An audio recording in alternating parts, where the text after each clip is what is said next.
Welcome back, everyone, to Confessions of a Loveaholic. I am your host, Emmy Hernandez, and I have an incredible guest for you today. Her name is Zuzana Mukumayi, and let me tell you a little bit about her and why I invited her to the show. Zuzana Mukumayi is a life and accountability coach for striving men and women who want more in life and are ready to turn their dreams into reality. She supports them in creating their businesses, becoming their best selves, with winning productivity and healthy habits with nurturing important relationships so that they are happier with more energy, more focus, and more confidence. Zuzana has had her feet in different countries and continents for 15 years, and she currently lives in Zambia with her husband and son. When not coaching her clients, she writes, reads, admires flowers, and experiments on becoming her best possible self. And let me tell you what Zuzana is an expert in and why I invited her to the show. Zuzana is going to be talking about intercultural relationships and having a holistic approach to happiness. Zuzana, thank you so much for being on the show today. I am so excited to be here, and let's do it. Let's do it. I love it. So for those of you who don't know, I personally am in an intercultural and interracial relationship. My family is of Mexican descent. I know I am white presenting, but we are from an area of Mexico called Jalisco. And even though I was blonde as a baby up until I think I was in second grade and I have blue eyes, half of my family is more on the lighter fair skin side, and half of my family has more of our native roots, which is so fascinating how our DNA works. And my husband is of Danish descent. His grandparents were from Denmark, and he grew up in the middle of the US, sort of a Midwestern boy in Iowa, and I grew up in Los Angeles. So our backgrounds are so different and yet so precious and so powerful. And Zuzana is also in an intercultural relationship. Do you want to tell us about your relationship and sort of a little bit of your love story? Because I think this is a really important thing for men and women to understand. And anything you want to share with us about how you learned about each other and your cultures and how that makes your relationship better. Okay, excited to do that, and I know it would take for the full podcast episode, but I will try to keep it short and sweet. So I come originally from the Czech Republic, but somehow I never really ended up dating Czech men. It was not on purpose. It was always how it happened that one of my first boyfriends were from Australia or Iceland, and my husband is Zambian. We met here in Zambia. I came here actually 10 years ago for work. I lived and worked in a refugee settlement here. And after 1.5 years, I left the country, but I fell in love with the country and I kept coming back. And during one of these trips, I met my husband, who has been living here his whole life. He had a period in the US and Canada with his ex-girlfriend, but let's not go there. But he is born and bred in the second biggest city in Zambia where we currently live. So we met, we spent the night chatting and dancing, and the day after, he invited me for a coffee. Up to now, he claims it was not a date and it's the ongoing dispute we have, but basically since the time we never stopped talking, and that's almost 8 years ago. That's so beautiful, Susanna. So tell me, how has your relationship been in terms of communication? What are some things that you want people to understand since you're a coach, right? So when it comes to understanding this holistic view of our own life and our own happiness, one of the things that I think people misunderstand is that they think people need to be the same, right? They have to have the same interests and the same background and all of these things. And I teach them that that's not the case. That's not the case of what compatibility means. Can you tell us, how is it that you and your husband are compatible, even though you have such different backgrounds? What are the values that make you compatible, and what are the heart, let's say, the heart issues that you match with? Because obviously you and your husband are a match. Yeah. And it always didn't look that way, right? We started dating and it was the exciting beginning of the relationship. And actually, the beginning was really, really hard because except those moments when were super amazing, we had so many arguments. Like at the time we were long distance, we were in the same country, but Zambia is very big. So he was about 2 days away from me. And we had so many arguments overnight. I don't know how many nights I cried, and I was like, this is not going to survive. And I think this was actually the moment which eventually led me to coaching, because I was like, why other women should go through the same nonsense as I am going through, just because nobody shared with them the experience.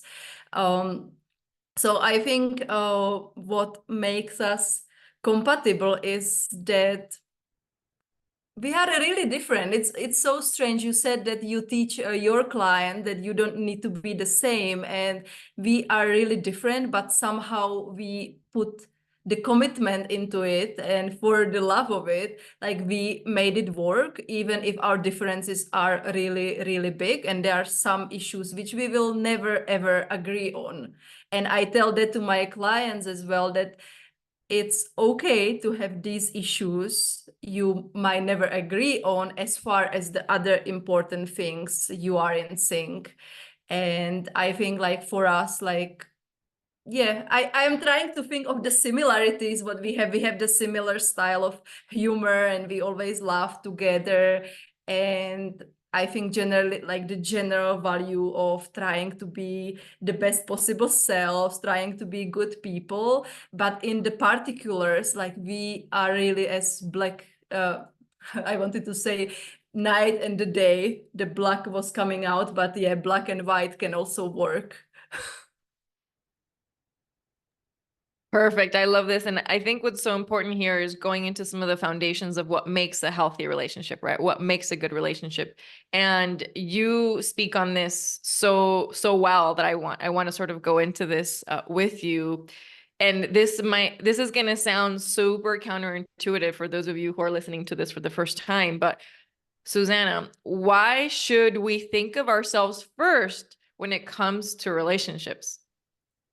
Yeah, so I have this metaphor of a house, if you allow me to share, because I love it. So Yes, imagine please. you have this dream house, and you have complete vision how it looks like. So it's on it has this beautiful big windows, it has this spacious veranda, it has all the furniture you always wanted, all the decoration. It's your dream house. And that's the metaphor of the relationship, right? So the house has everything. The only detail is that it's standing next to the train station and there is a train passing every 5 minutes, or it's standing on a land that is actually not yours and it can be taken away from you at any moment, or it's standing just next to the river, which is flooding every year.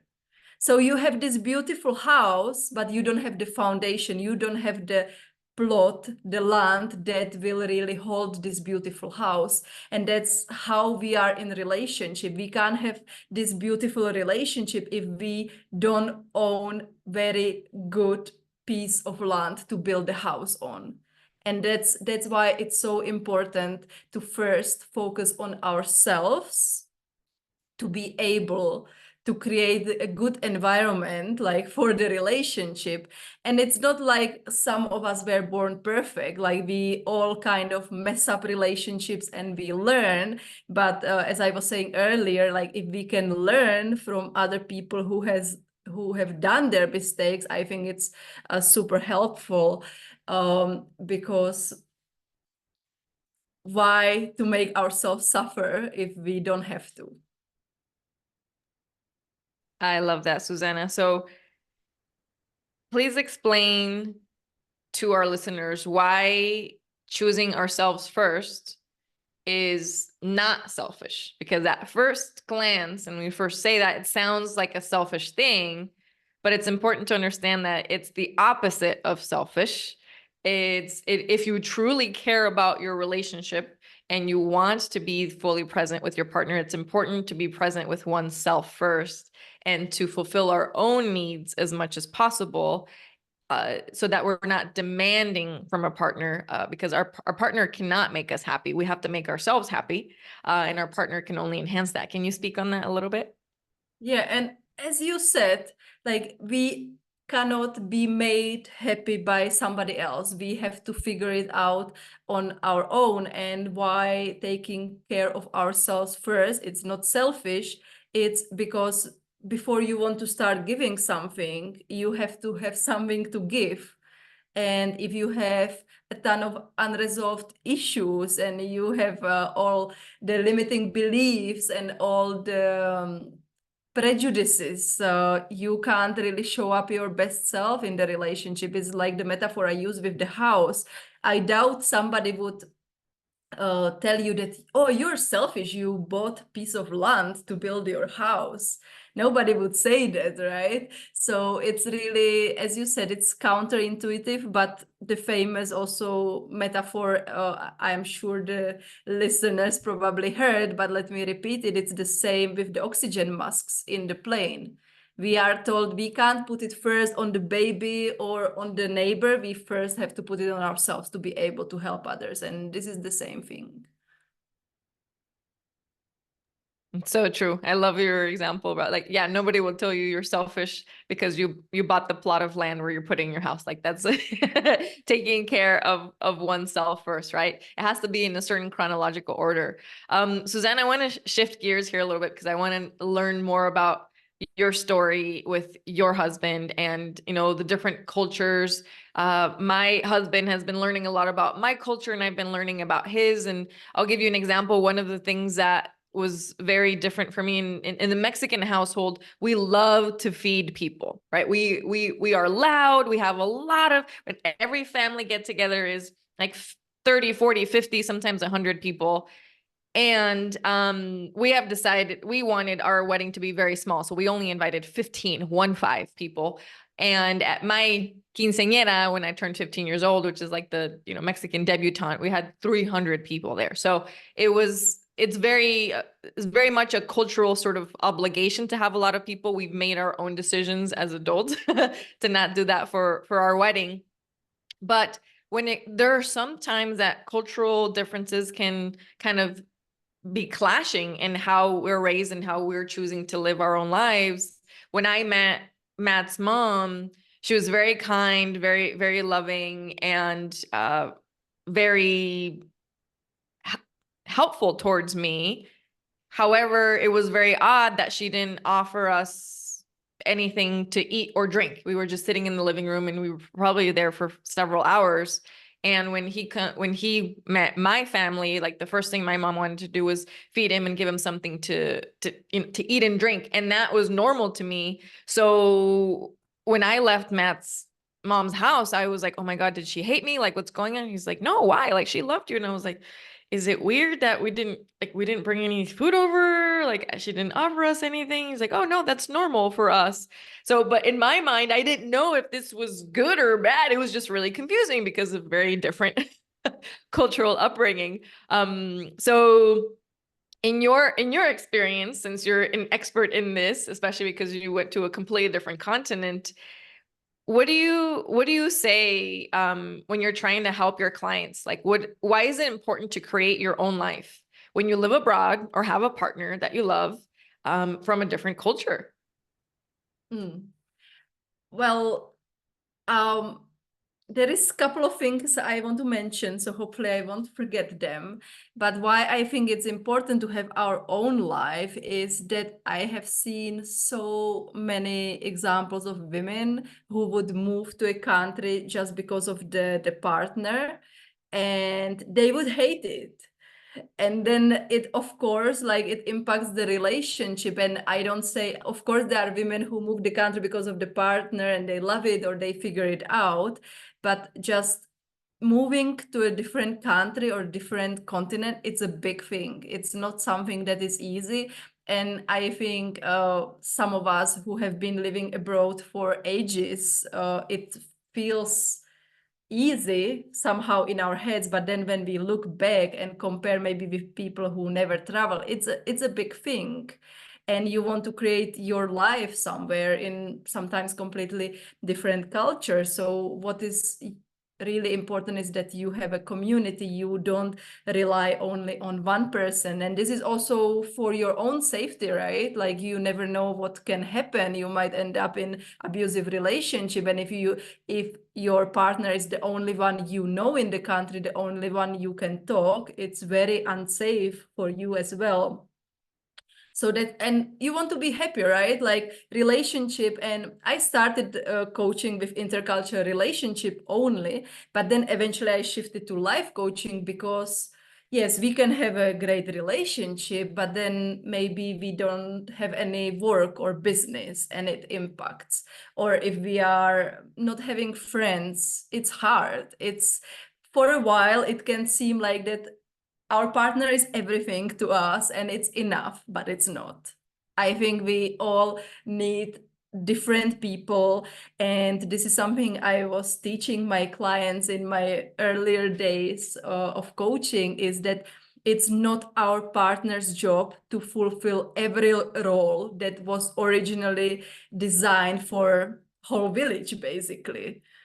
So that was the one of the things. And I didn't manage to make my notes, so I'm trying to remember what were the other things I wanted to mention, but keep asking, I will remember it probably. Yes, no, I'll comment on that because what you're bringing up is so important. And after this, we're going to go into some details of like how to discuss different cultural things with your partner, you know, maybe something that you're used to in your culture and maybe was sort of a culture shock for you in his family, and how you communicate that.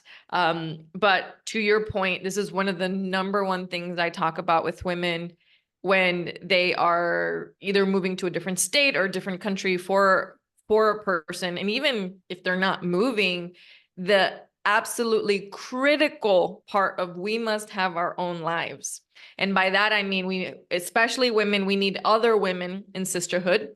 Good friends. And it's not about the quantity, it's about the quality, right? I have one best friend. She knows everything that goes on in my life, all of the challenges, all of the celebrations, everything, all the embarrassing stories that happened to me, some of the embarrassing stories that are bodily functions that don't tell my husband, right? So there are certain things that you can just share in loving vulnerability with other women. I have a community of business people that I talk to. Like the level of fulfillment that I get from going to yoga by myself, going on certain hikes by myself. I see too many women getting into relationships, and like you said, they make their partner their entire thing. And what happens is that level of codependency is going to start ruining your relationship. There's no such thing as a healthy relationship if you do everything together. That is a level of control, okay? And also a very anxious attachment that could be very, very dangerous, because we need to be able to fulfill ourselves and our own needs. And we can request kindly for our partners to help us on our endeavor to fulfill our own needs and our own wants and desires. But I always tell my couples when I do couples counseling, like, what each partner has to have their own individual goals, their own individual vision board, their own individual desires, their own individual dreams that they're working towards on their own. And then they support each other, right? And then they also have goals and dreams that they work towards together, right? But it has to be a cohesive effort. It can't be someone supporting someone's career for 15 years and another person just has to sort of sit back and wait for them to be done. That's very dangerous, and it creates a lot of resentment, and it destroys anything that was built. Even if it was built on a good foundation, it's not sustainable. Yeah, 100% agree. Like, let's print it, frame it, and put it on the wall. Like, perfect. I love it. So can you tell us what are some of the examples that maybe you struggled with, kind of like I did with my husband's mom and understanding her culture in the Midwest here in the US? What are some things that maybe you struggled with when you moved to Zambia, and also on the comment on what you were saying. How are you making sure that you have your own life separate from your husband? Okay, so my most favorite and funny example, it was our first arguments ever. It was about the TV.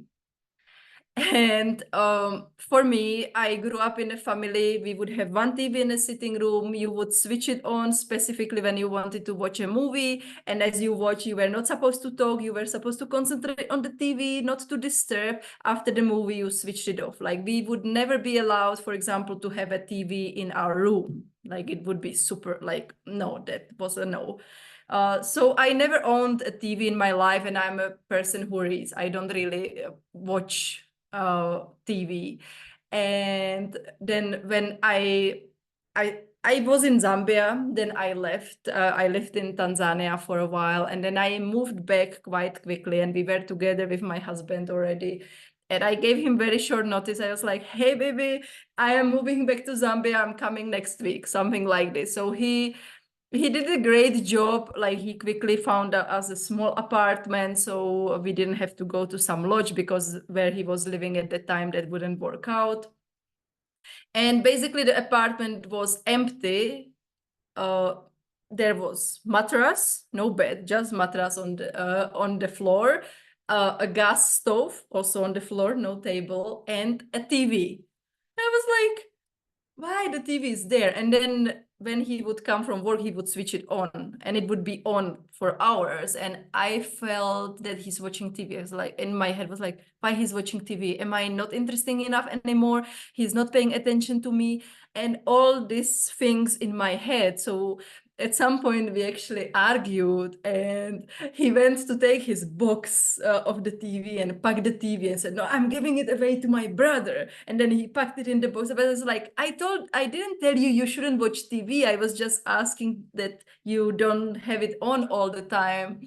And and then over the months or maybe even years, as this went on, and up to now he makes fun of me, and he said that I was probably traumatized as a child, that the TV fell on me or something. That's why I hate TV. But over the time, as we kept talking, I found out that actually from his perspective, that's when his parents became serious, they start creating home together, they put the TV. And then in kind of Zambia, TV is a status of home. And so basically, like the whole story of TV was him trying to make me feel home and comfortable because I moved quickly, but I interpreted it a completely different way. And it took really months or maybe even longer to figure this out. And it seems so silly, but it was really our first arguments were about TV. And we still have the same TV up to now. He unpacked it eventually. I'm glad the TV got unpacked, but you know what's so beautiful about the example, the example might be quote unquote silly, but the wisdom and the lessons from it is so powerful, right? Because that is not silly at all. It is not only it's about the meaning that we give everything. That's why it's so important to do and have coaches in our corner around the meanings and the interpretations we give things. So how did you two talk about this, or how do you help your clients discuss these things in a way that maybe it doesn't potentially create an argument, right? Because at the time they created an argument. How can we go about discussing certain things with our partners where we can do the best, where we can, I tell my clients to ask curious questions. So I'd love to hear your insights on that, because sometimes if we come attacking about something and not understanding, maybe you were feeling ignored, right? Where he thought he was creating a sense of safety, and you were feeling ignored, and he's like, right? So when we make assumptions about why our partner is doing certain things, of course, it's going to start a fight. It's going to create an argument. But how can we go about it to learn first instead of accuse? Yeah. And as you said, a curious question. I was like, are you stealing my answer?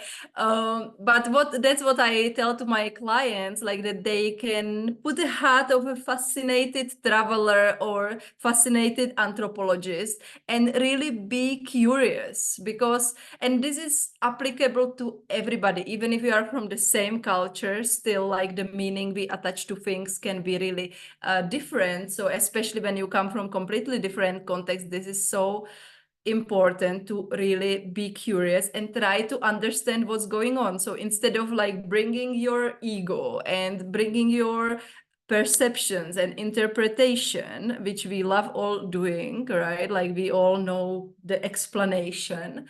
So just like sitting back and asking question and trying to understand like what is going on. I like this example, which kind of makes it maybe more understandable when we travel, when we go to some completely different country we have never been before. Most of us, hopefully, with few exceptions, we go there, we see something is going on, and we watch and we ask questions and we try to understand. We don't go there, hopefully, I say like, hey, you stupid person, what are you doing? This is not how it's done. We do it like this in my country, and that's the right way. But we do this, I exaggerated a bit, but we do this in relationships, basically. So really being curious and like letting our ego to be in the back seat and trying to find the way how our partner sees it. I love that, Susanna, you talking about putting on the hat of a fascinated traveler or an anthropologist. Wow. That's tweetable right there. Tweets are gone, but threadable right there. We can put it on threads. I absolutely love that. That is such a beautiful way of explaining that to someone because you're right, for the most part, right? Although Americans get a bad rep for this because a lot of Americans are very entitled when we travel to different countries, but I like to think of myself of like when I'm going to a new place and asking the fascinated traveler, right? Not the annoying traveler where you're kind of like lost and confused, the fascinated one where you see something new and you ask questions for the sake of understanding, not for the sake of changing. Yeah. Right? Not for the sake of changing what's happening or what that person is doing. It's for the sake of understanding. And sometimes it's just for the, oh, wow, that's so cool. And then you're done with that, right? It's just a little Snapple, Snapple facts, that now and it doesn't have to go beyond that. And you're so right. And learning about, potentially going in there as an anthropologist. I am a huge geek when it comes to anthropology. It was one of my favorite classes in university. So I'm super fascinated with that. Can you tell our listeners a little bit more about what you mean as going into the situation as like an anthropologist, just in case someone is unfamiliar with what an anthropologist does? Because I think this is so critical and so important that I'm like, yes, tell us more. And this is funny that you say you loved it. And I actually, my bachelor is in social and cultural anthropology. So that's why I like the metaphor as well. But basically, anthropologists, it's different what it was back then in the 1960s when the anthropologists were really going to the completely unknown cultures. But these days, anthropologists study boxing or surrogate motherhood, all these things. I did actually my bachelor thesis on artificial reproduction, which is also super interesting topic. And it's really about being curious and putting yourself in the situation and trying to see like what people are doing, why they are doing it, how does it work, how is everything connected. And really it's not, as you said, it's not meant for changing something or bringing improvement. It's for really learning and maybe in some ways also getting inspired and seeing, oh, this makes actually maybe more sense than in a way how I am used to. So that in very briefly about what a fascinated anthropologist might do. I love that. I love that you bring up the point around, because this is so important, around now that you start off with curious questions, you listen, you learn, and then you make your own conclusions as to like, oh, that's actually brilliant. I didn't know that we could do X, Y, and Z. That's a much better way of sort of seeing it.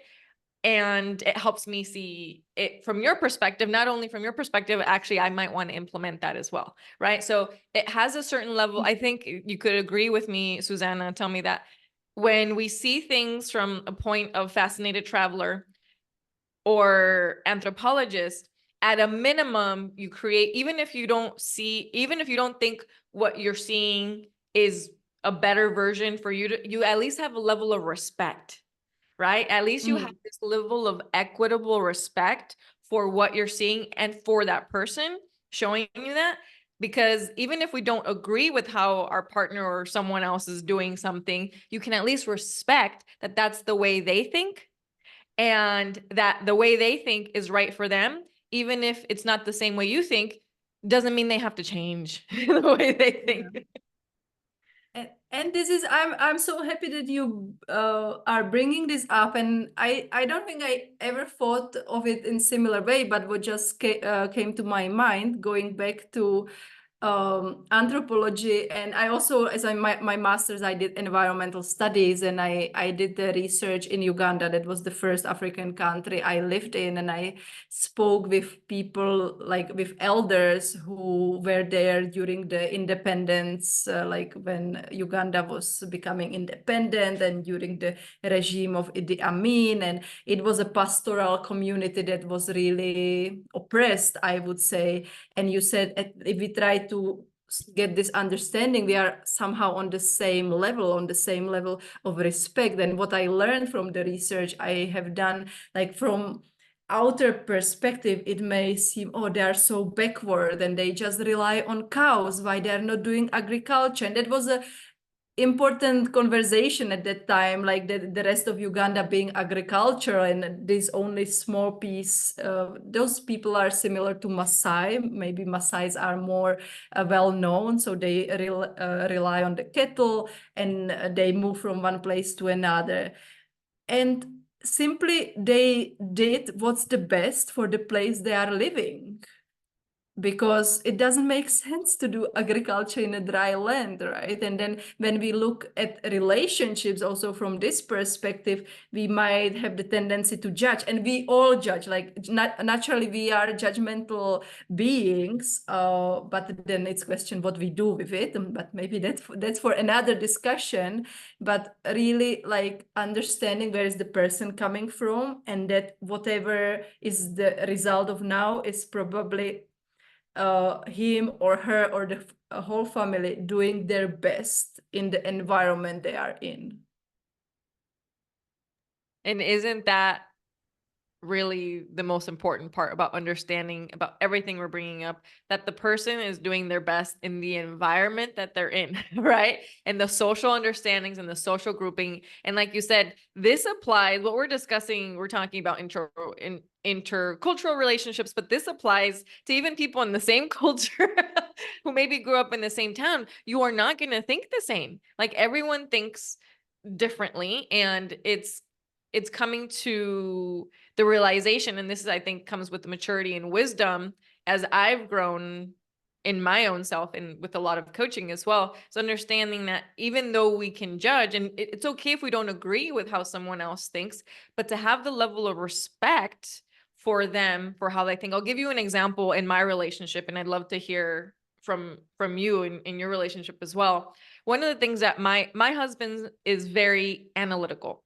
He needs to do, I'll give you an example. If we are going to go on vacation, he will research, okay, for 2 weeks straight, like a lot of different places. That's not how I make decisions on going on vacation. Before he and I met, I would probably spend 5 minutes looking for a hotel and then booking flights. Okay. I would sometimes procrastinate on flights because I have ADHD, but eventually it would get done. But for him, that's a very anxious process. The way I go about picking things is it creates a lot of anxiety in him. And the way he goes about certain things with researching for 2 or 3 weeks is very boring for me. Like, that's just too much, right? So what we realized is in early on in our relationship, we were starting to get a little frustrated with each other with deciding where we were going to go on vacation. And we realized, wait a second, like what he does works so well for him. He did it way before I came along. What I do works so well for me. I did it before he came along. So we realized, and we came to a resolution, because it's not a compromise, a resolution, is that we get to do both. And not meaning we do it on our own. What happens is he does an incredible job doing research for 2 or 3 weeks. He finds the top 3 places. And then I spend literally 5 to 7 minutes deciding between those top 3 because he's already gotten to do the research. They've already been vetted. And then I only get to spend those 5 or 7 minutes and then we're done. That has been so magnificent to be able to go into this and have the level of respect of like, I understand that is, I'm a very impatient person. He's very patient. So we are very complementary toward each other because sometimes I need to slow down in the decisions that I make because I'm too quick and too brash, and he slows down the process a little bit. Sometimes he takes too long in making a decision. So I come and be like, hey, honey, we got to get this going a little bit. So that balance, does it work perfectly every single time? Of course not. I don't think that works. That's not a human experience. But is it 1,000 times better than being angry at each other for not thinking the same way? Yes, it is. It has been so beautiful and powerful to come to those realizations of like the way he thinks is perfect for him. The way I think is perfect for me. Neither one of us is wrong in how we think, but it is respectful enough for us to know that it is different and that's okay. How do we work together as a team? Yeah. And as you said, like I will start where you ended. Like often we have the tendency, not only that we judge other people, but we also judge our way of responding or our way of solving things. And we somehow inherently think that our way is the better way, right? And that we should somehow convert our partner to do it our way. And what comes to my mind is how we used to deal with arguments differently. So when we would have these big arguments, my way to go about it is to talk about it for hours until it's resolved, so we can go and sleep. Like he's not angry at me, he can hug me, and we can go sleep in peace. And I would need to talk it out. So I would keep talking. And what I didn't realize at that moment is that my husband's way is to be quiet, not talk, and think in his head to find his own solution. So instead of letting him to have that space, because I felt that my way is the only way, we would end up having a conversation whole night, hours and hours, me crying, he sleeping on the floor, even refusing to take a pillow, just being like this on a concrete floor. I have this picture in one of the lodges. It happened when we argued, and it would just drag, and then he wouldn't talk to me for the next 5 days, and it would be terrible. So what I have learned is that his way is just different. Just as you said, it's different. It's not better, it's not worse, it's different. And we are actually both better off if I shut up and I let him think. And also, I always say that to my clients is that whatever challenge we have, you can start building the bridge. And if the partner is serious about the relationship, usually they start building the bridge towards you, and you meet somewhere halfway. And that's what happened. I learned how to keep quiet, and he learned how to kind of give me maybe the more information, or how to just sit next to me and hold my hand. In the past, he wouldn't touch me. He wouldn't talk to me, he wouldn't touch me, he would be on the floor. So whatever in the past would take hours and hours, now we are done in half an hour, maximum 2 hours sometimes, and it's without this big drama. So, and as you said, like we still argue, we like that's normal. Like aiming for no argument wouldn't be probably possible even, but it's so much less painful. And isn't that what it's all about? It's mitigating the pain, right? You and I are not here to take pain away from the world. If we did, we would be instant trillionaires, right? So we are not here to lie to you, but it's about mitigating those things in discussions. Like it's part of a normal experience. We even fight with ourselves, right? That's just how we are. But being able to understand and learn some of these skill sets that we are discussing so that you realize you can mitigate that pain and we can minimize the suffering because we don't need to suffer. And we're here to help you with that. So Zuzana, how can people find out more about you and your services? And is there something that you want to share with our listeners today about what they should be reaching out to you for and how you can help them? Yeah. I would love to hear from you if you enjoy this conversation. I usually work with men and women who have feet in different countries, like both of us actually. And my goal is to help you to get stuff done. And usually it's people come to me because they want to get stuff done, but we end up talking about relationship, we end up talking about health, we end up talking about finances because it's all connected. And if we really want to be happy, we need to work on all areas of our life that are important to us. So you can find me on Instagram if you are into Instagram, or LinkedIn if you are the more serious type. And I have also my website. I'm sure it will be in the show notes. So if you feel like I could be the right coach for you, feel free to book a chat with me. And otherwise, let's connect over the social media. I always love hearing back from people. And I love the mix of cultures, right? Like as you said, also you are originally from Mexico, your husband is originally from Denmark, or his ancestors were from Denmark. So like I just love these mixtures, and I love meeting people who are mixed like we are.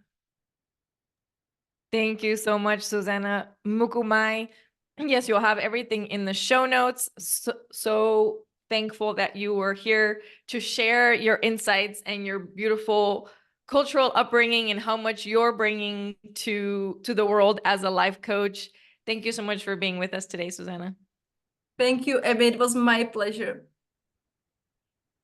See you all next time for Confessions of a Loveaholic. And remember, you deserve safe love.